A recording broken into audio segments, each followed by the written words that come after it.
আসসালামু আলাইকুম, সবাইকে স্বাগত জানাচ্ছি জেনি দ্য অ্যাডভেঞ্চারের পেজে। আশা করি যে যেখানে আছেন সবাই খুব ভালো আছেন। আসলে নানা কাজের ব্যস্ততা, অনেকদিন ধরে ভিডিও দেওয়া হচ্ছে না পেজে।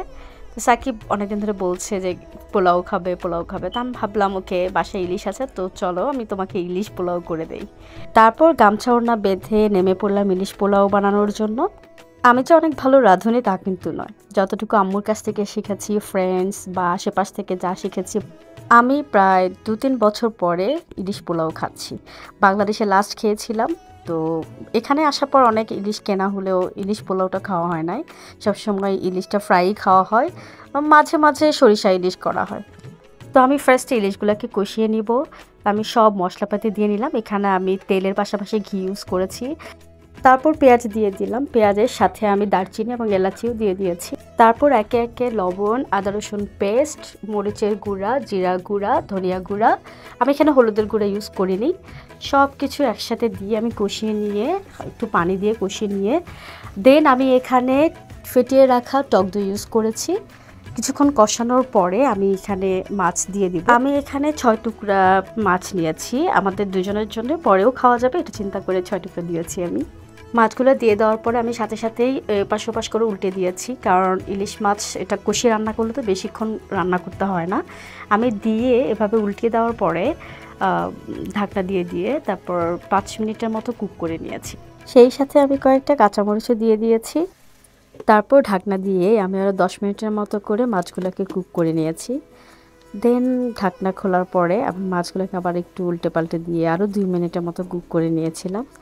তারপর যখন কুক হয়ে গেল, আমি এখান থেকে যে ঝোলটা ছিল ওটাকে আস্তে আস্তে করে আমি উঠিয়ে নেব, যাতে করে আমি পোলাও যখন রান্না করব পোলাওর সাথে অ্যাড করতে পারি।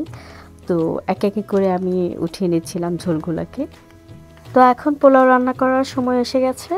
আমি পোলাও রান্না করার জন্য চিনি গুঁড়া চাল ইউজ করেছি। আমি আমাদের দেশি যে পোলাও চাল সেটা আমি ইউজ করেছি। 500 গ্রামের মতো চাল আমি আগে থেকে ভিজিয়ে রেখেছিলাম। আমি বেশিক্ষণ ভিজিয়ে রাখিনি, 10 মিনিটের মতো করে ভিজিয়ে রেখেছি। তো আরেকটা কড়াইতে আমি তেল এবং ঘি একসাথে করে দিয়ে দিয়েছি। সেই সাথে আমি 2টা তেজপাতা, 4-5টা এলাচি এবং 3-4 টুকরা দারচিনি দিয়ে দিয়েছিলাম। সেটা যখন ভাজা হয়ে গেছে তখন আমি এখানে পেঁয়াজগুলো দিয়ে দিলাম। আমি এর আগে একটু কিছু পেঁয়াজ বেরেস্তা করে রেখেছিলাম, ওইটা আমি আর ভিডিও নেইনি। তো আস্তে আস্তে করে আমি সব মশলা দিয়ে দিচ্ছি। পেঁয়াজটা হালকা ভেজে নিয়েছিলাম, আমি অনেক বেশি ভাজি নাই, যেহেতু আমি আলাদা করে বেরেস্তা করে রেখে দিয়েছিলাম। তো সব কিছু ভাজা হয়ে গেলে আমি এখানে চালগুলোকে দিয়ে দিব। চালগুলোকেও আমি একটু ভেজে নিব যাতে করে পোলাওটা পারফেক্ট হয়। তো কিছুক্ষণ আমি ভেজে নিলাম এভাবেই করে। দেন আমি কয়েকটা কাঁচামরিচ অ্যাড করে দিব। আমি এখানে কাঁচামরিচগুলোকে কেটে বা কোনোভাবে দিইনি, আস্ত কাঁচামরিচ দিয়েছি, কারণ আমি অতটা ঝাল চাচ্ছিলাম না। তো অ্যাড করে দেওয়ার পর আমি আবার একটু নাড়াচাড়া করার পরে পানি অ্যাড করে দিব। আমি এখানে পানির পাশাপাশি দুধ ইউজ করেছি। আমি 3 কাপের মতো পানি ইউজ করেছি। পানিগুলো একদম আমি গরম করে নিয়েছিলাম, আর সাথে আমি 1 কাপ দুধ ইউজ করেছি।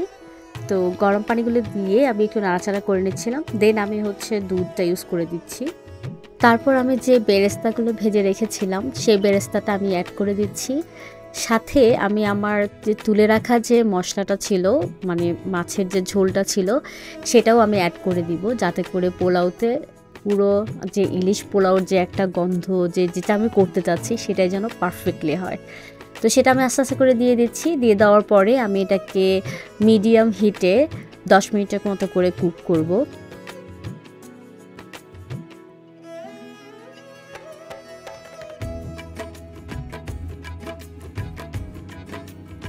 10 মিনিট পরে আবার ঢাকনা খুলে দেখলাম যে এখনও চালে হালকা পানি আছে। তাই আমি একটু নাড়াচাড়া করে দিলাম, নিচের চালগুলোকে উপরে উঠিয়ে দিলাম।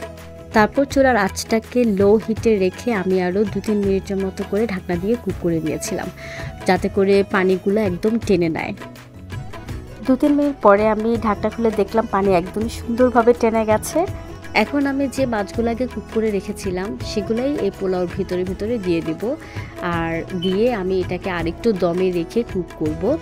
প্রায় 5 মিনিটের মতো একদমই লো হিটে রেখে আমি এটাকে কুক করব। আসলে এই মাছগুলো তো ফ্রোজেন ছিল, কত সময় ধরে এগুলো ফ্রোজেন তার কোনো ঠিক নাই। তারপরেও এগুলো থেকে ভালো সুঘ্রাণ ছিল, ইলিশের যে একটা স্মেল সেটা ছিল। তো আমি রান্না শেষ হয়ে গেল, বাস আমি হচ্ছে দুজনে দুইটা প্লেটে নিয়ে নিলাম।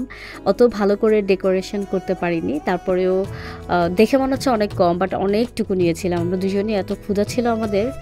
তো যাই হোক, এই তো এখানে আমার ভিডিও শেষ করছি। ভালো লাগলে লাইক শেয়ার কমেন্ট করতে ভুলবেন না।